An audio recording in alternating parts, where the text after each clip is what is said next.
On August 29th, 2024, at around 7:30 p.m., a grandmother and an unnamed little girl were at the Key Food supermarket on Jamaica Avenue in Queens, New York, to do some grocery shopping.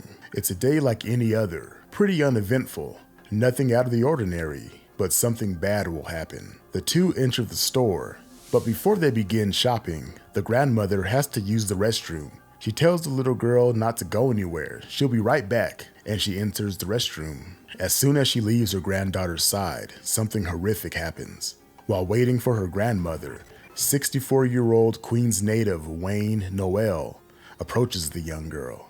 He just snatches her by the hair, says don't scream, and drags her out of the store. He forces her into his vehicle and drives off to an area nearby.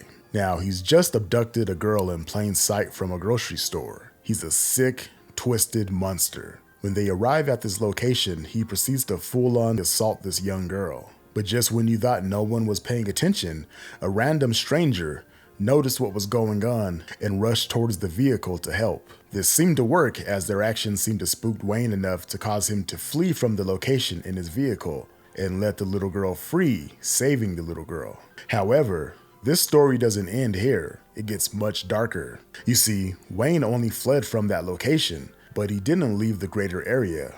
Matter of fact, he would return in a few minutes, and he would wait in the Key Food grocery store parking lot in hopes that he'd come across that little girl once again. And that's exactly what happened. Now, I'm not sure all the details here, but he would come across that little girl again just minutes later, alone in that parking lot. And this is after the hero helped save the little girl, helped her escape. And I'm not sure why she wasn't brought back into the store, or if her grandmother even knew she was at the store at this point.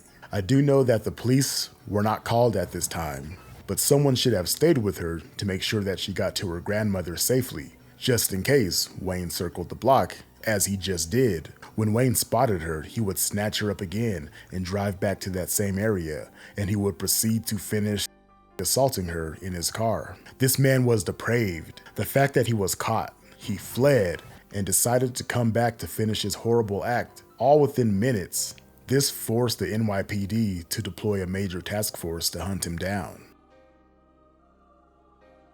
Every police officer in that area was assigned to the manhunt.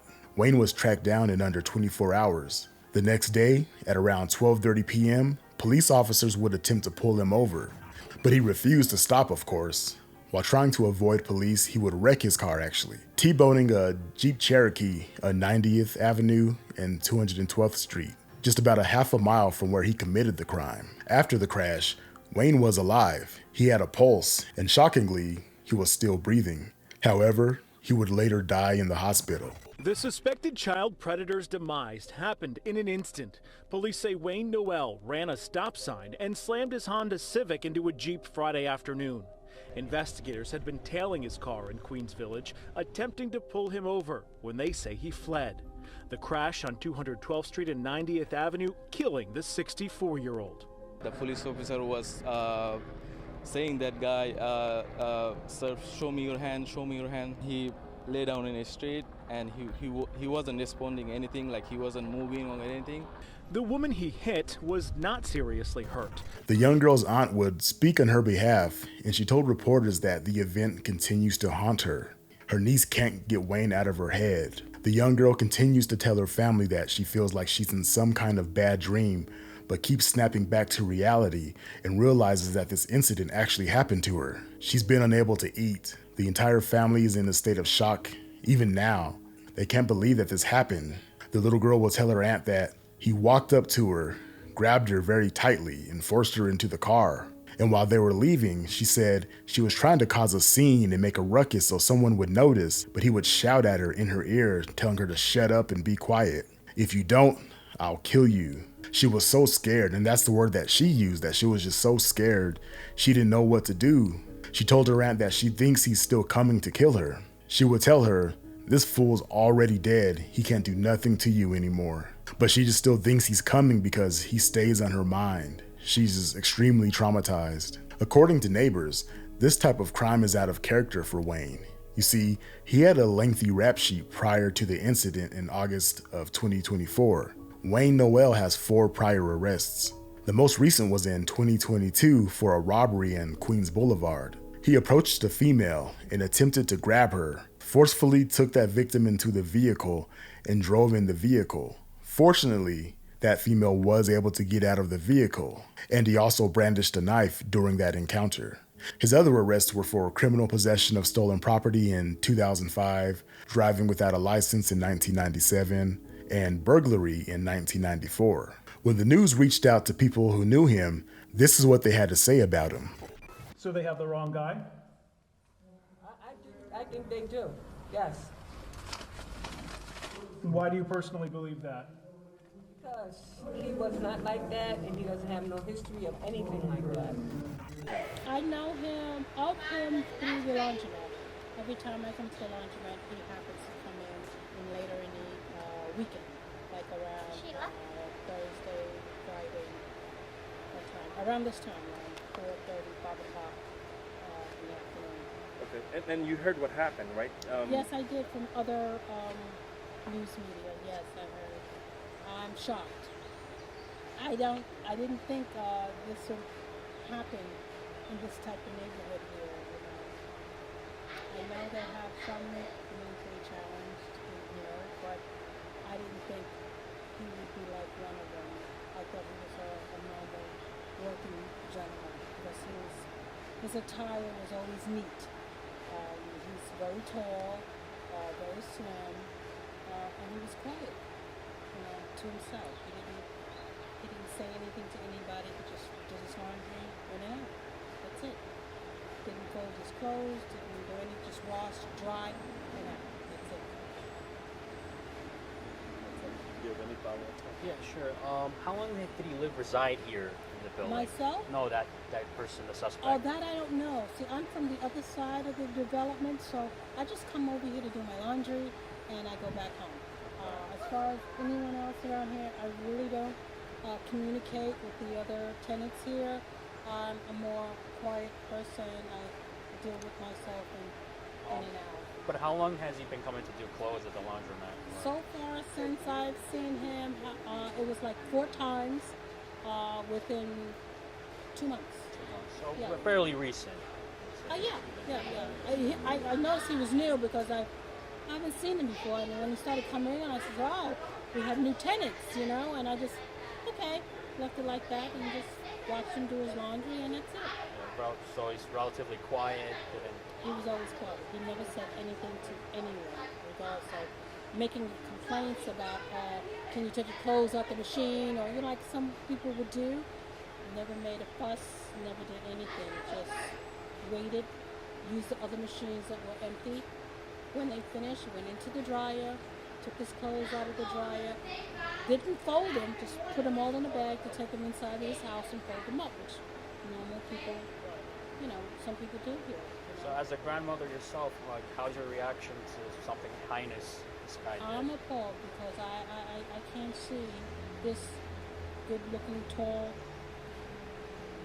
gentleman doing this to a 9-year-old, I'm upset because it's from our development, and they should be aware of who is coming into the development, not just accepting anybody in because they need a apartment taken. I don't know how long he was living here. All I know is from the time that I saw him, which is like 3 or 4 times. Last question. What's your suggestions to family members or grandparents about dealing with children, like going on a supermarket trip or like that? What should they take from this tragic situation? Be aware of your children. Don't let them go astray. Keep them by your side. Just be mindful of what they're doing and who they talk to. Stranger danger is my thing. Can you spell your name? Sanderes, Michelle. Michelle. You ever want to give a last name or just use your first name? Well, you can use my last name too, Michelle Sanders. Michelle Sanders. Yes. And you've been residing on this building for how long? I've been here close to 10 years now. All right, thank you so much. No problem. I'm very sorry you had to hear this. Yeah, because it's a shock to me. I never knew, and now I see so many news media coming around. I said, my God, what the heck happened here? So Now I know. I'm sorry this happened in this development here. I wish it never did. This just shows you how how people can be. They look one way and totally opposite. Thank you very much, ma'am. No problem. Wayne was a sick, poor excuse for a human. I believe this isn't the first time he's done something like this. The way he hunted and stalked this girl at the grocery store leads me to believe that this is the case. If I were police, I would be probably interviewing family members or anybody with a child that he had access to, because this can't be his first time. And I'm sure as they continue their investigation, more people will come forward with similar stories involving Wayne. But for now, I'll just consider the streets safer for children now that he's gone. Assistant Chief Jason Savino, I'll just give you a brief synopsis. So last night at approximately 7 p.m. inside a Key Food, 21222 Jamaica Avenue, a female survivor, 9 years young, was kidnapped and sexually assaulted. I'm just going to walk you through this devastating event, keeping in mind and hoping that you just respect it's so sensitive in nature. So once again, at approximately 7 p.m., our 9-year-old survivor enters a Key Food store accompanied by her grandmother. It is believed our subject was already inside of the store. Grandma needs to depart momentarily, and I just want to note that she's a mainstay in the neighborhood. She feels very comfortable. Just to use the restroom very briefly. At this point, the subject approaches our very vulnerable survivor and makes a statement to the effect, "Get in front of me," then grabs her hair and forcefully leads her outside the store. The subject then pushes her inside of his own vehicle and drives to a nearby area and sexually assaults this young survivor. That assault is interrupted by a Good Samaritan who was swiftly passing by. As a response, the subject cowardly drives away and parks once again in close proximity, right back again in that Key Food store area, and once again sexually assaults our survivor. The subject then ultimately departs, leaving our survivor on the street. That survivor will never be the same. An entire task force was initiated, all members of our detective bureau dedicated to this mission. This is why we became cops. At approximately 12:30 today, members observed the vehicle, tremendously distinguishable vehicle, in the vicinity of 212th Street and Hillside Avenue, and attempted to pull that vehicle over. The driver refused and recklessly drove through a stop sign and struck another vehicle. As a result, that driver was seriously injured. Responding officers attempted life-saving measures. That subject was removed to New York Presbyterian Hospital, where the subject unfortunately perished. That same subject has since been identified as our perpetrator for the horrific sexual assault. The subject is identified as Wayne Noel, a male, 64 years old, resides at 8691 208th Street in Queens. 4 arrests on the sheet, the last being a robbery in 2022, in that incident using the exact same vehicle pictured behind us. I just want to note, we had the greatest detectives in the world working this caper, and this was solved in less than 18 hours.